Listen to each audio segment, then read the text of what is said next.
नमस्कार दोस्तों, आज है 23 नवंबर 2025 दिन रविवार।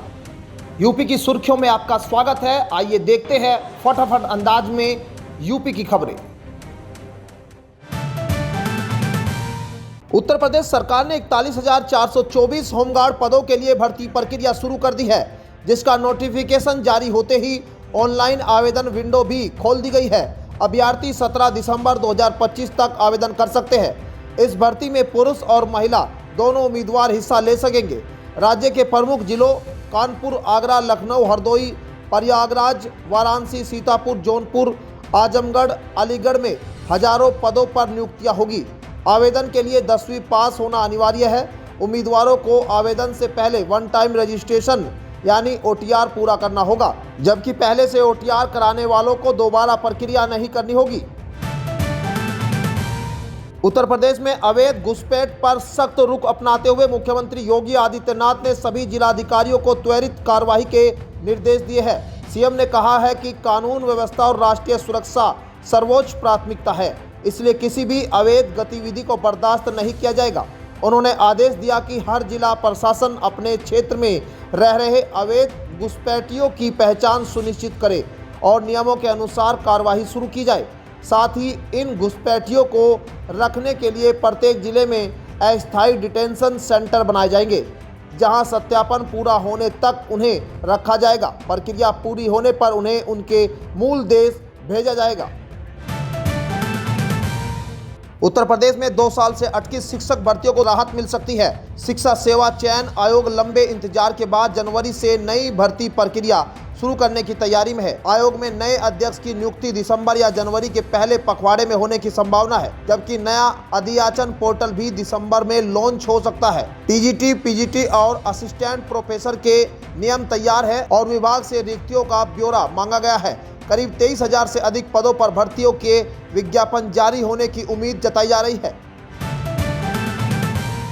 वाराणसी के भेलपुर इलाके में स्थित दयाल टावर होटल के संचालन और मैनेजर पर 10 विदेशी मेहमानों को बिना अनुमति ठहराने के आरोप में FIR दर्ज की गई है। IB की सूचना पर पुलिस ने छापेमारी की, जिसमें फार्म C नियमों की अनदेखी पाई गई। जांच के दौरान होटल स्टाफ सिर्फ 8 विदेशी मेहमानों के पासपोर्ट दिखा सका। नियमों के अनुसार विदेशी मेहमानों का पंजीकरण और सूचना FRRO को देना अनिवार्य है। ACP भेलपुर ने बताया कि अनियमितताओं के आधार पर मामला दर्ज कर जांच की जा रही है। उत्तर प्रदेश सरकार ने विकास की बड़ी पहल करते हुए 26 परियोजनाओं को मंजूरी दे दी है। पंडरौना नगर के विस्तारित क्षेत्रों के लिए खास तौर पर राहत भरी खबर है। स्वीकृत परियोजनाओं में 13 RCC सड़कों और 13 नालों का निर्माण शामिल है, जिन पर लगभग 10 करोड़ रुपए खर्च होंगे। नगर पालिका ने इन प्रस्तावों को 3 माह पहले शासन को भेजा था, जिन्हें अब DPR बनाने के निर्देश के साथ हरी झंडी मिल गई है। निर्माण कार्य पूरे होने पर इलाके में आवागमन और जल निकासी की समस्या दूर होगी और लोगों को शहरी सुविधाओं का लाभ मिल सकेगा।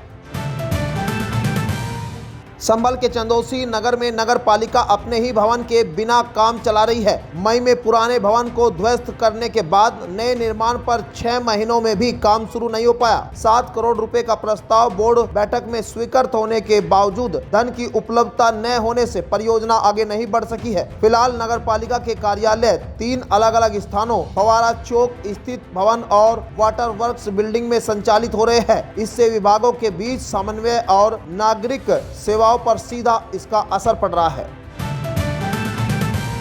लखीमपुर में SIR सर्वे कर रहे BLO से मारपीट का मामला सामने आया है। BLO अशोक कुमार ने सपा नेता लक्ष्मण गुप्ता पर फोन पर गाली गलौज, मारपीट और सरकारी दस्तावेज फाड़ने का आरोप लगाया है। तहरीर में उन्होंने बताया कि वार्ड 121 बाजार खुर्द में सर्वे के दौरान लक्ष्मण गुप्ता ने फोन किया और बाद में साथियों संग पहुंचकर हमला किया।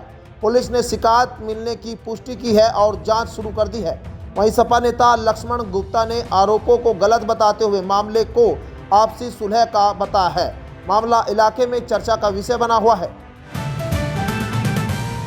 दिल्ली विस्फोट के बाद पाकिस्तान को जाने वाली कोल में अचानक आई गिरावट पर जांच एजेंसियां सतर्क हो गई है। पहले जहां हर दिन करीब 200 कोल पाकिस्तान को की जाती थी, अब यह आंकड़ा घटकर 40 से 50 रह गया है। बाहर से आने वाली कोल में भी कमी दर्ज की गई है। इस बदलाव के बाद पुलिस, LIU, NIA, ATS और IB ने शहर के संवेदनशील इलाकों में निगरानी बढ़ा दी है। चमनगंज, बेकनगंज सहित कई इलाकों पर दबिश देकर जानकारी जुटाई गई है। दिल्ली धमाके के बाद संदिग्धों पर कड़ी नजर रखते हुए पाकिस्तान कनेक्शन से जुड़े कॉल डेटा की जांच जारी है।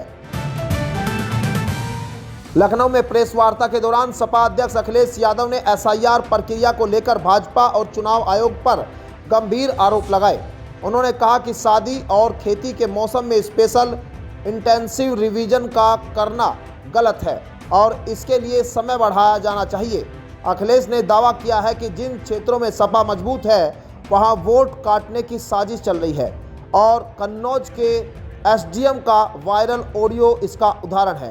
उनका कहना था कि बिना तैयारी के SIR कराया जा रहा है, BLO को ट्रेनिंग नहीं दी जा रही है, घर घर सर्वे नहीं हो रहा। अखिलेश ने आरोप लगाया कि जनता और मुद्दों में हारने पर बीजेपी SIR का सहारा ले रही है। बागपत में साइबर स्लेवरी का चौंकाने वाला मामला सामने आया है। नौकरी का लालच देकर कंबोडिया ले जाए गए युवक विकास राणा को बंधक बनाकर उसके ATM और अकाउंट से साइबर ठगी कराई जा रही थी। पासपोर्ट भी जब्त कर लिया गया था। मामले की जानकारी होने पर उनकी पत्नी डोली ने SP बागपत सूरज कुमार राय से शिकायत की। इसके बाद मामला साइबर सेल और विदेश मंत्रालय को भेजा गया। भारतीय दूतावास और 14C सेंटर के समन्वय से युवक को कंबोडिया से सुरक्षित मुक्त कराकर भारत वापस लाया गया। पुलिस अब इस साइबर रैकेट की गहन जांच कर रही है। शामली जिले में SOG और पुलिस की संयुक्त कार्रवाई में बड़ी सफलता हाथ लगी है। कैराना क्षेत्र के गांव गंदराव में छापेमारी के दौरान पुलिस ने एक मकान से 8 किलो 102 ग्राम स्मैक बरामद की है, जिसकी अंतर्राष्ट्रीय कीमत लगभग 4 करोड़ 10 लाख रुपए बताई जा रही है। मौके से 2 तस्कर गयूर निवासी सनोली हरियाणा और नवीन उर्फ धोनी निवासी गंदराव को गिरफ्तार किया गया है। पूछताछ में खुलासा हुआ है कि स्मैक राजस्थान से कोरियर के जरिए भेजी जाती थी और दोनों तस्कर इसे छोटी मात्रा में तैयार कर विभिन्न कस्बों में बेचते थे। पुलिस अब पूरे नेटवर्क की जाँच कर रही है। इलाहाबाद हाईकोर्ट की लखनऊ पीठ ने आदेशों की अवहेलना पर सख्त रुख अपनाते हुए बिजनौर की DM जसजीत कौर के खिलाफ जमानती वारंट जारी किया।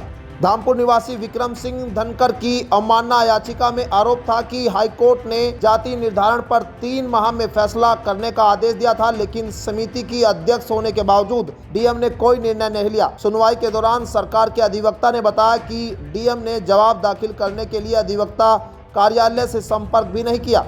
इस पर कोर्ट ने नाराजगी जताते हुए CJM बिजनौर को वारंट तामील कराने और 5 जनवरी को DM की व्यक्तिगत उपस्थिति सुनिश्चित करने के निर्देश दिए हैं।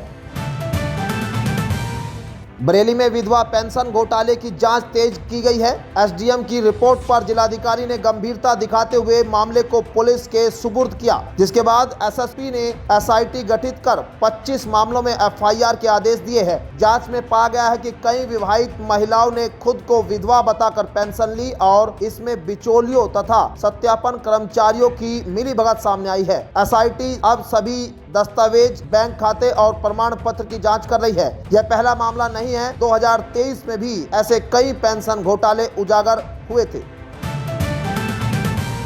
रेलवे ने 10वीं पास और ITI योग्य युवाओं के लिए सुनहरा अवसर देते हुए 4116 अप्रेंटिस पदों पर भर्ती का नोटिफिकेशन जारी किया है। रेलवे रिक्रूटमेंट सेल RRC के अनुसार ऑनलाइन आवेदन 25 नवंबर 2025 से शुरू होंगे और अंतिम तिथि 24 दिसंबर 2025 है। यह भर्ती पूरी तरह ट्रेनिंग आधारित है, इसलिए चयनित उम्मीदवारों को विभिन्न विभागों में अप्रेंटिसशिप दी जाएगी, न कि सीधी नौकरी। फरवरी 2026 में मेरिट लिस्ट जारी होने की संभावना है। योग्य उम्मीदवार आधिकारिक पोर्टल के माध्यम से आवेदन कर सकते हैं।